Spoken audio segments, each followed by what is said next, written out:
तो एकरा भी बियाह करा दो। जब एकरा जिम्मेदारी के बोझ पड़ी तब एका एहसास हुई।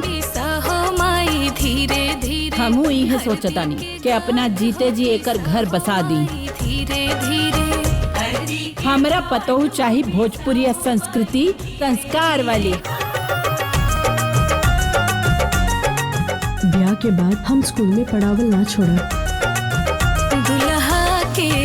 दुल्हा के मोर और हमरा कमाई पे केहू के हक ना होई आपके बिना।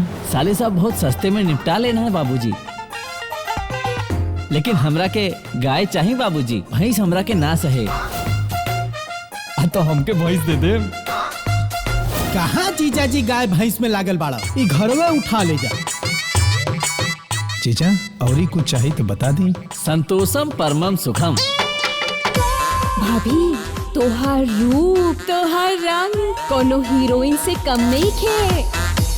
हम तो हीरोइनों से सुंदर बानी। तो हीरोइन लोग खाना उना ना खाली का? अरे खाली ना, लेकिन बनावे वाला घर में नौकर चाकर सब रहेला। मतलब हम और माई रउआ के नौकर हैं जा? ना ना ना, रउआ तो हीरोइन के ननद है। भाभी घर के काम करत करत तोहर रंग उतर गइल बा।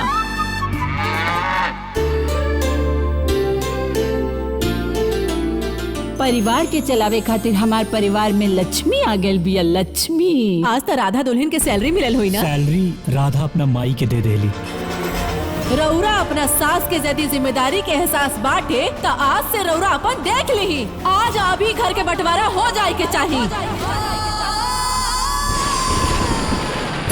कहीं आंगनावा में पड़ल दरार रउआ डरी गई लेना।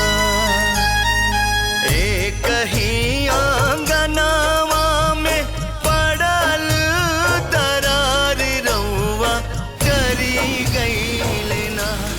हाय लहराता बगिया उजड़ी गई लेना हो, उजड़ी गई लेना।